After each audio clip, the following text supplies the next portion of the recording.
خوش آمدید۔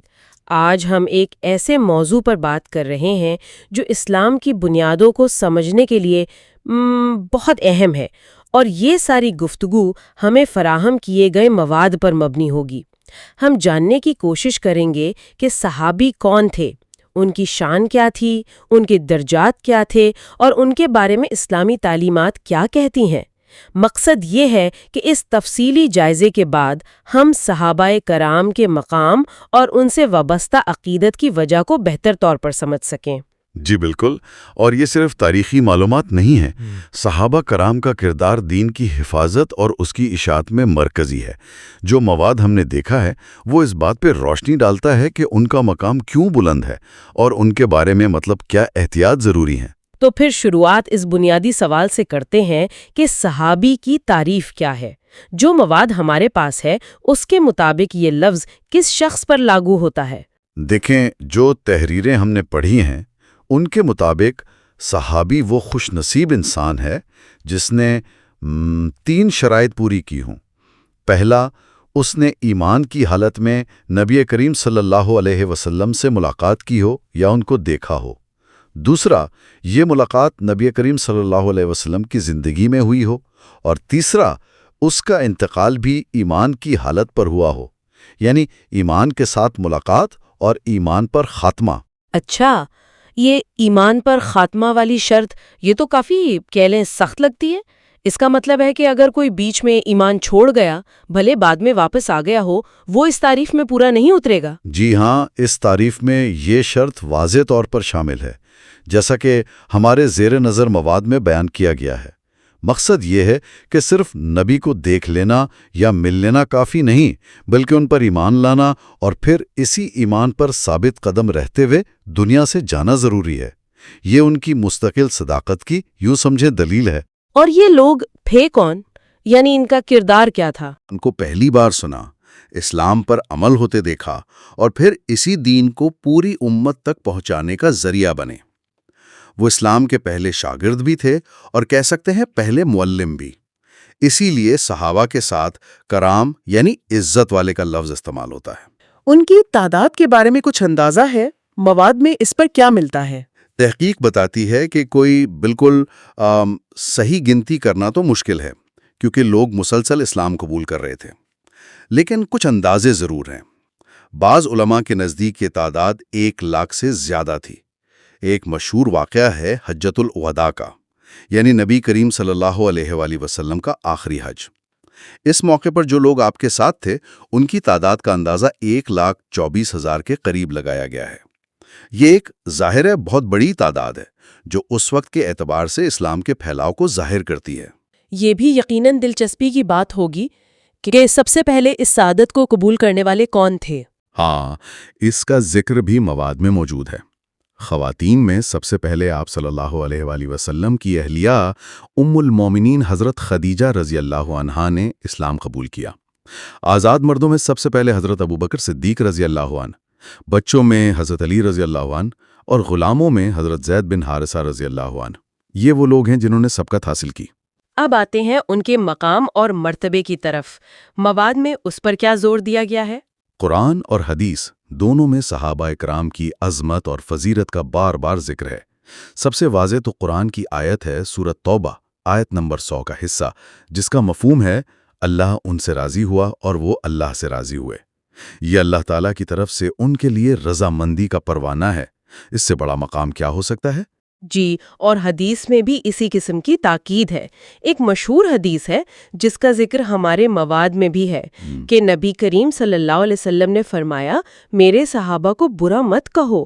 پھر آپ نے قسم کھا کر فرمایا کہ اگر کوئی شخص احد پہاڑ کے برابر بھی سونا خرچ کر دے تو وہ ان کے 1 مٹھی بھر یا آدھی مٹھی بھر جو یا گندم خرچ کرنے کے ثواب تک نہیں پہنچ سکتا۔ جی، بخاری اور مسلم کی روایت ہے۔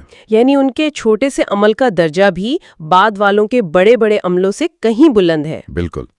یہاں بنیادی نقطہ یہ سمجھنا ہے کہ صحابہ کرام انبیاء نہیں تھے، ان پر وحی نہیں آتی تھی، لیکن انبیاء علیہ السلام کے بعد امت محمدیہ میں سب سے افضل اور بلند مقام صحابہ کرام کا ہی ہے۔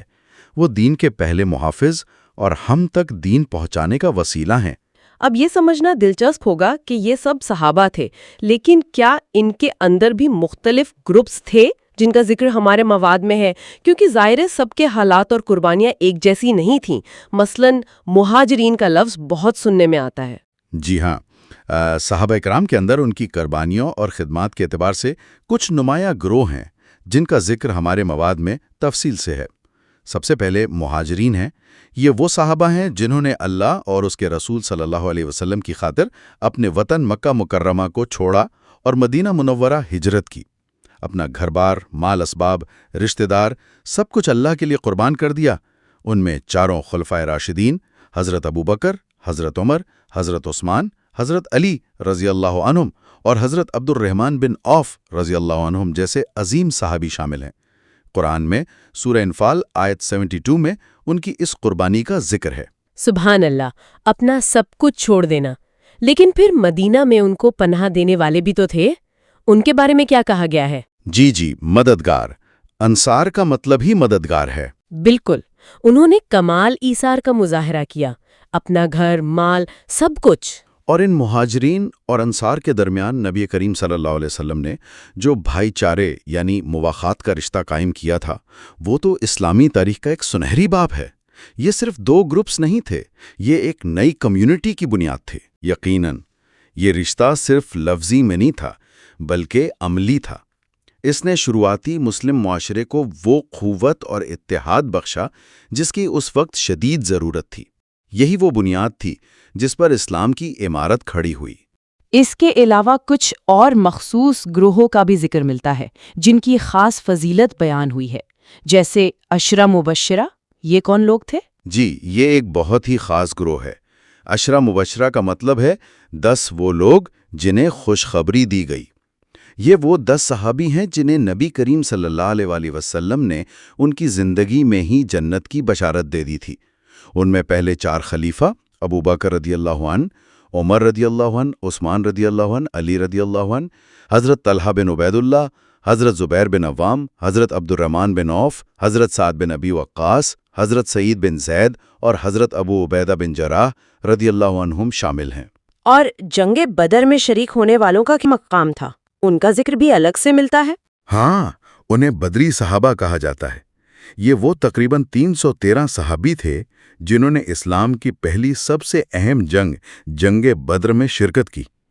ان کا مقام اتنا بلند ہے کہ ایک حدیث جو بخاری میں ہے اور جس کا ذکر ہمارے مواد میں بھی ہے، اس میں نبی کریم صلی اللہ علیہ وسلم نے فرمایا کہ اللہ تعالیٰ نے اہل بدر سے فرما دیا ہے، تم جو چاہو کرو، میں نے تمہیں معاف کر دیا۔ یہ ان کے لیے مغفرت کی بہت بڑی بشارت ہے۔ اسی طرح شاید جنگ احد کے شہداء کا بھی ذکر ہے۔ بالکل، شہدائے احد وہ صحابی ہیں جو جنگ احد میں شہید ہوئے۔ اس جنگ میں مسلمانوں کو مشکلات کا سامنا کرنا پڑا تھا۔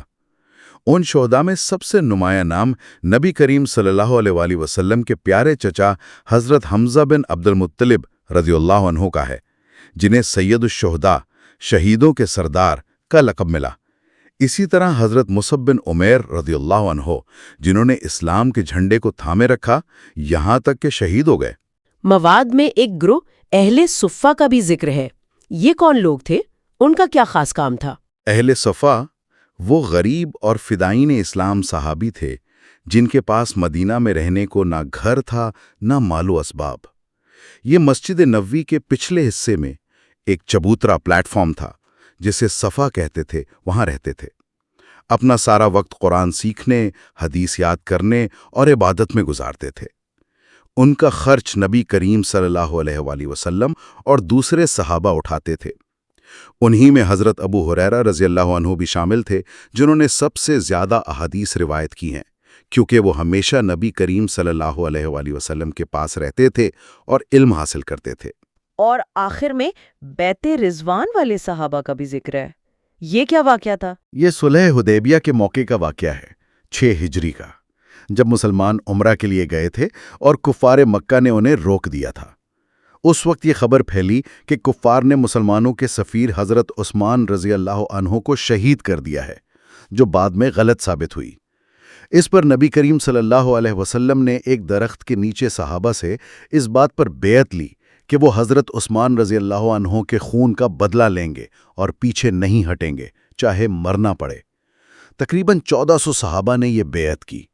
اللہ تعالیٰ کو ان کا یہ جذبہ اتنا پسند آیا کہ قرآن مجید میں سورہ فتح آیت 18 میں فرمایا، یقیناً اللہ مومنوں سے راضی ہو گیا جب وہ درخت کے نیچے آپ سے بیعت کر رہے تھے۔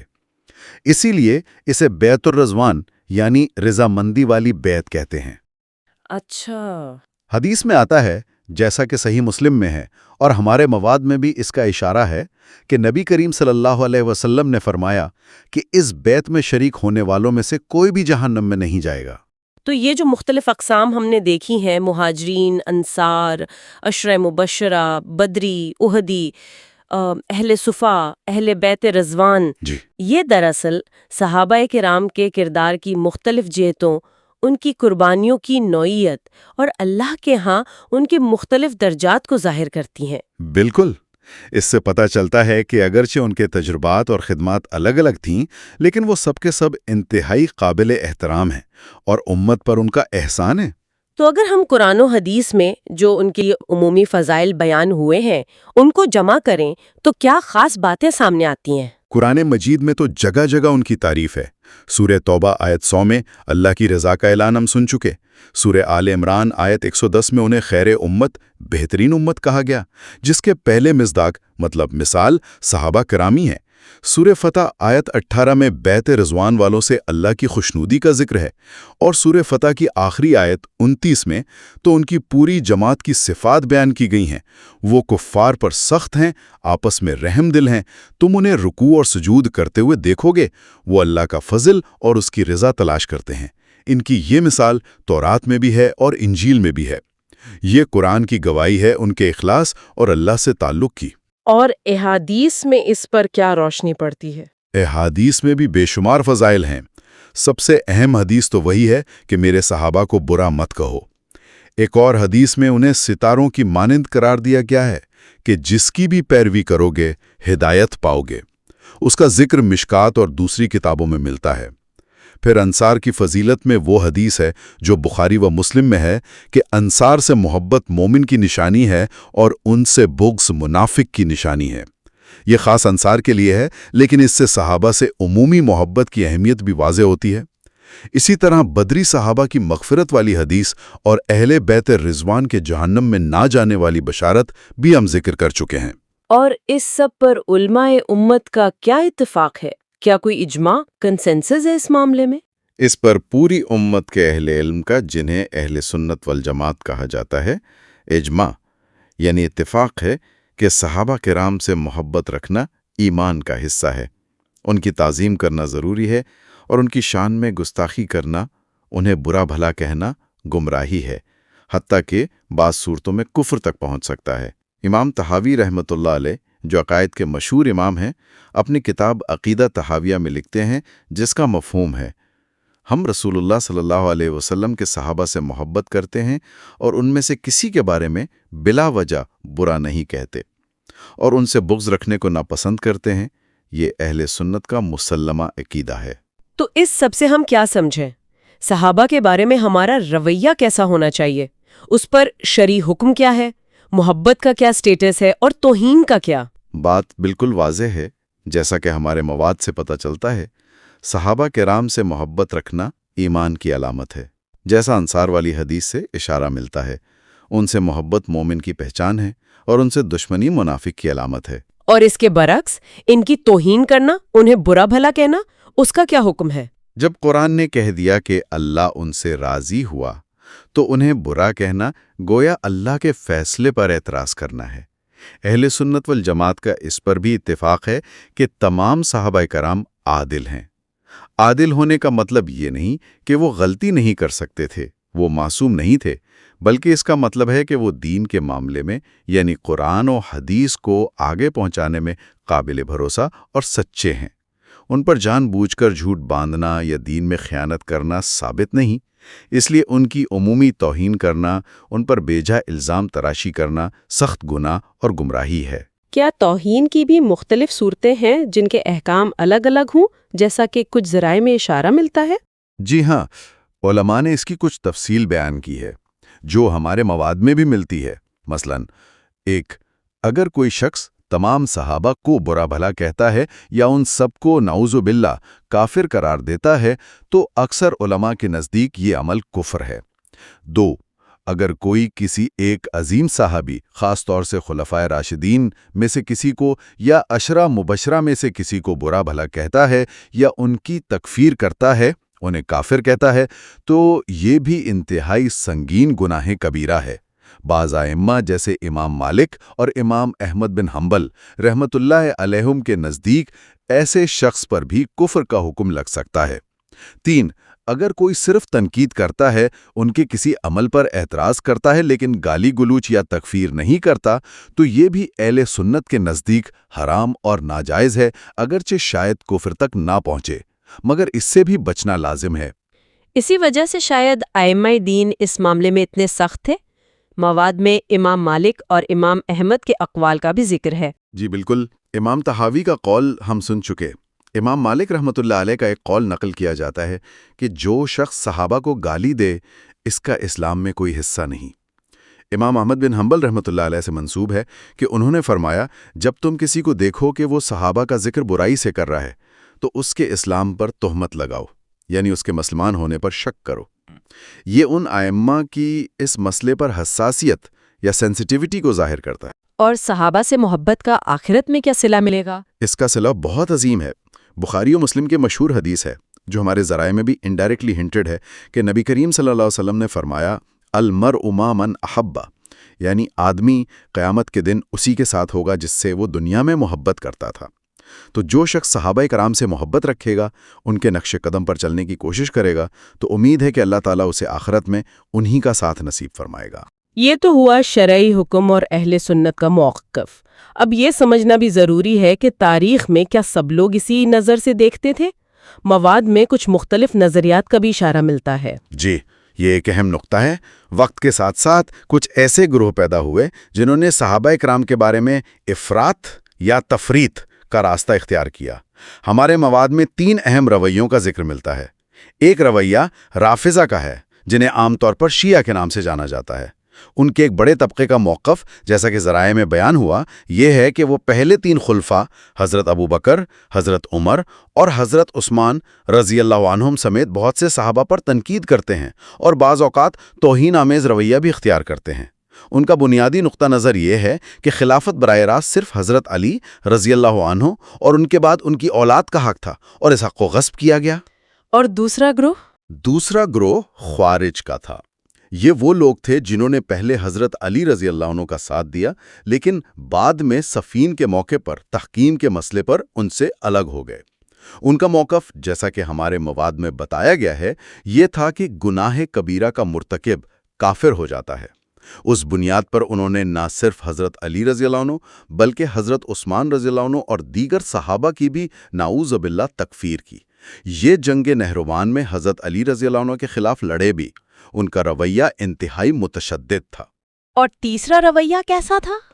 تیسرا گروہ نواسب کا تھا۔ یہ خوارج اور رافضہ کے بالکل برخلاف تھے۔ یہ حضرت علی رضی اللہ عنہ اور ان کے اہل بیت سے بغض رکھتے تھے اور ان کی شان میں گستاخی کرتے تھے۔ یہ بھی ایک دوسری انتہا تھی۔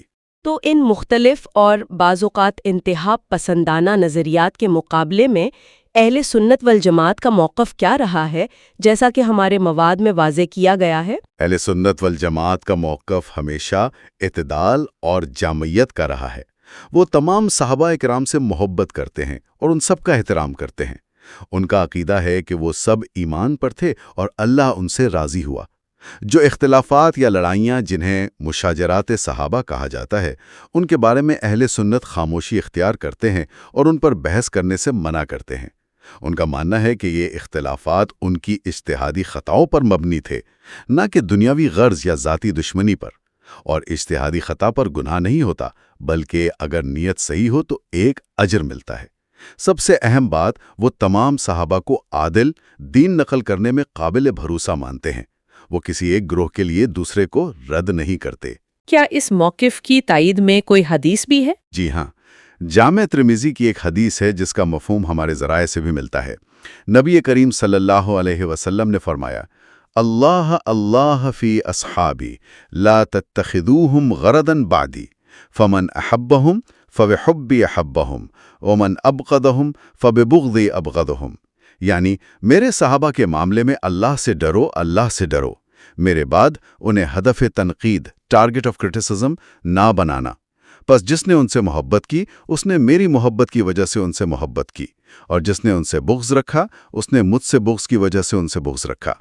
یہ حدیث اہل سنت کے موقف کی بنیاد ہے کہ صحابہ کا احترام کرنا گویا نبی کریم صلی اللہ علیہ وسلم کا احترام کرنا ہے۔ تو آج کے اس گفتگو کا خلاصہ یہ ہوا کہ صحابی وہ ہے جس نے ایمان کی حالت میں نبی صلی اللہ علیہ وآلہ وسلم سے ملاقات کی اور ایمان پر وفات پائی۔ ان کا مقام انبیاء کے بعد امت میں سب سے بلند ہے اور اللہ ان سے راضی ہے۔ ان کی مختلف اقسام جیسے مہاجرین، انصار، عشرہ مبشرہ، بدری، احدی، اہل صفہ اور بیت رضوان والے ان کی مختلف خدمات اور درجات کو ظاہر کرتی ہیں۔ قرآن و حدیث میں ان کے بے شمار فضائل ہیں اور اہل سنت والجماعت کا اجماع ہے کہ ان سب سے محبت ایمان کا حصہ ہے، ان کا ادب لازم ہے اور ان کی توہین گمراہی ہے۔ ہم نے یہ بھی دیکھا کہ تاریخ میں کچھ مختلف نظریات رہے ہیں، لیکن اہل سنت کا راستہ اعتدال کا ہے۔ بالکل صحیح خلاصہ ہے۔ اور ایک آخری بات جو غور طلب ہے اور جو اس سارے مواد سے ابھر کے سامنے آتی ہے، صحابہ کرام دین کے پہلے ناقل اور امین ہیں۔ اگر ہم ان کے مجموعی کردار پر غور کریں، ان کے اندرونی اختلافات یا تاریخی تنازعات کے باوجود جن کا ذکر ملتا ہے، تو یہ سوال پیدا ہوتا ہے کہ تجربے کے اس تنوع اور بعض اوقات شدید اختلاف کے باوجود وہ بنیادی پیغام اور وہ اتحاد جس پر دین قائم ہے، نسل در نسل کیسے محفوظ رہا اور ہم تک کیسے پہنچا؟ شاید اس میں ان کی مجموعی دیانتداری اور اللہ تعالیٰ کی طرف سے دین کی حفاظت کے انتظام کا ایک گہرا راز پوشیدہ ہے۔ اس پر سوچنا چاہیے۔